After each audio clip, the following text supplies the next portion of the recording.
Hello students, welcome back to my YouTube channel tech knowledge. Finally हम सभी का इंतज़ार ख़त्म हुआ और सावित्रीबाई फूले पुणे यूनिवर्सिटी ने एक सर्कुलर निकाला है रिगार्डिंग एग्जामिनेशन। जो एग्ज़ाम सेम 1 की जो एग्ज़ाम्स है जो हमारी अक्टूबर नवंबर 2021 में होनी थी, अब वो रीशेड्यूल करके फरवरी मार्च 2022 में होगी। ओके, ये जो सर्कुलर है वो मराठी में निकाला गया है। मैं ट्राई करूँगी कि ये इन्फॉर्मेशन आप तक पहुँचाऊँ इन सम पॉइंट्स, जिससे कुछ इम्पॉर्टेंट पॉइंट्स जो है वो आपसे छूट ना जाए। The main points are the first point is कि जो आपकी एग्ज़ाम है फर्स्ट ईयर से लेके फाइनल ईयर्स की सारी फैकल्टीज़ की एग्ज़ाम जो अक्टूबर नवंबर 2021 में होनी थी, वो एग्ज़ाम्स फरवरी मार्च 2022 में ली जाएंगी, राइट। इसका सेकंड पॉइंट ये है कि इसके जो टाइम टेबल्स है, सारे फैकल्टीज़ के टाइम टेबल्स आपको यूनिवर्सिटी के साइट पे कुछ दिनों के बाद देखने को मिल सकते हैं। आपको रेगुलरली आपका जो यूनिवर्सिटी का साइट है www.unipune.ac.in ये चेक करते रहना है। The next point is examination of all the courses will be conducted based on 100% syllabus, यानी कि अब आपको 100% syllabus के ऊपर ही आपका एग्ज़ाम्स जो है वो कंडक्ट किया जाएगा। एंड येस, इसका जो मोड है वो ऑनलाइन मोड रहेगा। दैट इज़ गुड न्यूज़ कि अब वैसे भी कोई ऑप्शन है नहीं अब यूनिवर्सिटी के पास। तो अभी सारी ही फैकल्टीज़ के एग्ज़ाम्स फर्स्ट ईयर से लेके फाइनल ईयर्स की एग्ज़ाम्स ऑनलाइन मोड में रहेंगी, राइट। अब ऑनलाइन मोड में भी किस तरीके से रहेंगी, यहाँ पे जो MCQs है बाकी सारे सब्जेक्ट्स के लिए MCQs 60 MCQs आपको पूछे जाएंगे, उसमें से आपको 50 MCQs सॉल्व करने हैं। एंड कुछ सब्जेक्ट्स है लाइक मैथमेटिक्स एंड स्टैटिस्टिक्स, तो ऐसे सब्जेक्ट्स के लिए 30 क्वेश्चंस एग्जाम में पूछे जाएंगे, उसमें से आपको 25 क्वेश्चंस सॉल्व करने हैं, right. The next point is कि अगर आप एक बार लॉगिन कर देते हैं तो लॉगिन करने के बाद आपको 60 मिनट्स का टाइम ही मिलेगा। भले ही इसके अंदर आपको लिखा गया है कि 2 आवर्स यानी 120 मिनट का टाइम आपको दिया गया है, बट वो 2 आवर्स का टाइम पीरियड दिया है। जब आप लॉगिन करेंगे उसके बाद आपको सिर्फ 1 आवर ही मिलेगा आपका क्वेश्चन पेपर सॉल्व करने के लिए। आपको ध्यान रखना है 2 आवर्स में आप कोई भी 1 आवर चूज़ कर सकते हैं। जब से आप आपका लॉगिन करेंगे तब से आपको सिर्फ 1 आवर का ही टाइम मिलेगा। तो 1 आवर में आपको जो आपका MCQ है वो आपको सॉल्व करना है, आपका जो पेपर आएगा वो आपको सॉल्व करना पड़ेगा।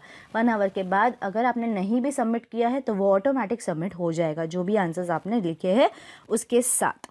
द नेक्स्ट पॉइंट इज़, अगर एग्जामिनेशन में कोई प्रॉब्लम आता है, टेक्निकल इशू की वजह से इंटरप्शन होता है, तो आपको सेम पीरियड ऑफ टाइम जो है वो सिस्टम के द्वारा मिलेगा। यानी सिस्टम आपको, कंप्यूटर सिस्टम जो है वो इनका जो सॉफ्टवेयर सिस्टम है वो आपको उतना टाइम वापस रिज्यूम करके देगा।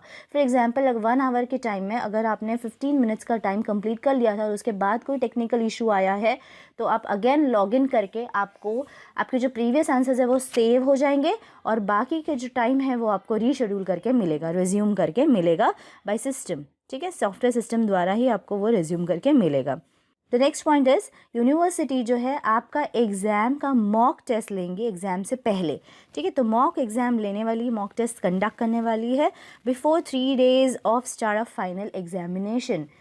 फाइनल एग्ज़ाम से 3 दिन पहले आपकी जो मॉक टेस्ट है वो चालू हो जाएंगी। फाइनल फर्स्ट ईयर के स्टूडेंट्स प्लीज़ ध्यान रखें, एक बार एटलीस्ट मॉक टेस्ट दे ताकि आपको पता चले कि ऑनलाइन एग्जाम्स किस तरीके से होती है। SYTY के स्टूडेंट्स जो सेकेंड ईयर, थर्ड ईयर और फाइनल ईयर के स्टूडेंट्स हैं तो उनको तो पता ही है कि किस तरह के एग्ज़ाम्स होती है, कैसे ऑनलाइन एग्ज़ाम ली जाती है, बट फर्स्ट ईयर के स्टूडेंट्स स्पेशली एक बार मॉक टेस्ट ज़रूर दे। Okay, the next point is, extra 20 minutes दिए जाएंगे डिसेबल स्टूडेंट्स के लिए। ओके, ये ध्यान में रखना है, आपको फ़ोटोकॉपी और रिवैल्यूएशन की फैसिलिटी नहीं मिलेगी बिकॉज़ ये MCQ एग्ज़ाम्स है और सॉफ्टवेयर द्वारा ही चेक होने वाली है। आपको कोई फ़ोटोकॉपी और रिवैल्यूएशन की फैसिलिटी नहीं मिलेगी। द नेक्स्ट पॉइंट इज़ कि जितने भी एग्ज़ाम्स होंगी फर्स्ट ईयर से लेके फाइनल ईयर की एग्ज़ाम्स, उसका सारा जो नोटिस है या फिर कोई इन्फॉर्मेशन आपको अगर प्रोवाइड करनी है तो यूनिवर्सिटी आपके रजिस्टर्ड मेल आईडी और फ़ोन नंबर के ऊपर एसएमएस या फिर मैसेजेस सेंड, ईमेल्स जो है वो सेंड करेगी। सो आपको ध्यान रखना है कि आपका जो मेल आईडी है और जो फ़ोन नंबर है वो एक्टिव रहे और आप उसको दिन में एटलीस्ट एक बार चेक करें ताकि आपसे कोई इन्फॉर्मेशन मिस ना हो। अब एक और चीज़ है, मेन जो चीज़ है वो है ग्रीवियंसेस के बारे में। ठीक है, यहाँ पे क्या होता है कि ग्रीवियंसेस है वो स्टूडेंट्स किस केस में दे सकता है। अगर आपका टेक्निकल इशू आया है तो वो टेक्निकल इश्यूज़ भी नीचे दिए हुए हैं कि किन किन टेक्निकल इश्यूज़ आएंगे तो ही आपके ग्रीवियंसेस एक्सेप्ट किए जाएंगे। तो आपके जो ग्रीवियंसेस होते हैं तो वो आप रिक्वेस्ट कर सकते हैं कब, विद इन 5 डेज़। ठीक है, आपका एग्ज़ाम जिस दिन है उस दिन के बाद 5 डेज़ के अंदर आपको ग्रीवियंसेस के लिए अप्लाई करना है ताकि आपका जो एग्ज़ाम है वो रीशेड्यूल हो सके। तब उसके लिए भी कुछ कंडीशंस है कब कब आप ग्रीवियंसेस दे सकते हैं। अगर आपने एक बार लॉगिन किया था या फिर आप मल्टीपल टाइम्स लॉगिन करने के बाद भी अंदर लॉगिन नहीं हो पा रहे हो या अचानक से लॉग आउट हो गया और उसके बाद आप लॉगिन नहीं कर पा रहे हो, तब आप ग्रीवियंसेस अप्लाई कर सकते हो। आपके जो क्वेश्चन पेपर है वो मराठी या इंग्लिश में नहीं आया हुआ है, पर्टिकुलर लैंग्वेज में जो है वो नहीं है, तो आपके जो डिस्प्ले नहीं हो रहा है तब आप ग्रीवियंसेस डाल सकते हैं। क्वेश्चन पेपर अगर आपका रॉन्ग आया है तब आप ग्रीवियंसेस डाल सकते हैं। आपके जो आंसर्स है वो सबमिट नहीं हो पा रहे हैं, क्वेश्चन आंसर पेपर जो है वो सबमिट नहीं हो पा रहा है, तब आप ग्रीवियंसेस डाल सकते हो। किसी कंडीशन में कोविड इश्यूज़ है या कुछ और प्रॉब्लम है, उस कंडीशन में आप ग्रीवियंसेस डाल सकते हैं। आपकी एग्ज़ाम्स जो है वो ओवरलैप हो रही है, क्लैश हो रहा है दूसरी एग्ज़ाम्स के साथ, तब आप जो है ग्रीवियंसेस डाल सकते हैं। राइट, तो आपके ग्रीवियंसेस एक्सेप्ट कब होंगे? ठीक है, आपके ग्रीवियंसेस कब एक्सेप्ट नहीं है, ये तो हो गई चीज़ें कि आपके ग्रीवियंसेस इन केसेस में एक्सेप्ट किए जाएंगे।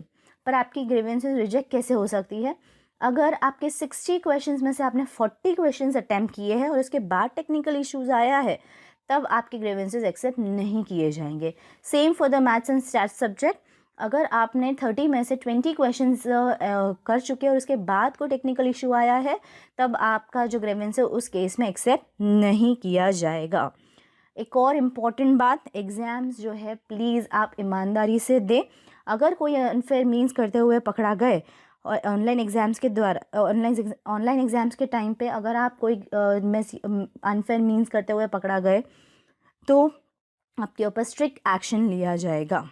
ठीक है, सो प्लीज़ स्टूडेंट ध्यान में रखें, बिल्कुल भी ब्लंडर ना करें, आपको जितना आता है उतना करें और प्लीज़ पढ़ाई स्टार्ट करें। MCQ है आपका, इसलिए नहीं पढ़ाई करनी है, आपको नॉलेज गेन करने के लिए पढ़ाई करनी है। राइट, तो डीप स्टडीज़ कीजिए, नॉलेज के लिए स्टडीज़ कीजिए, ना कि सिर्फ एग्ज़ाम पर्पस के लिए स्टडीज़ कीजिए। राइट, सो आई होप कि आपको ये सारी इन्फॉर्मेशन अच्छे से पता चल गई होगी। फिर भी अगर कोई डाउट्स है, कोई क्वेश्चन है इस रिलेटेड, तो आप कमेंट सेक्शन में ज़रूर डाल सकते हैं। कमेंट सेक्शन में आप आपके क्वेरीज डालें, मैं ट्राई करूँगी आपके क्वेश्चंस को सॉल्व करने की। राइट, सो आई होप आपको ये जो वीडियो है वो पसंद आया होगा। अगर पसंद आया तो please like, share, subscribe, comment करना ना भूलें। And thank you for watching. Stay tuned for more updates.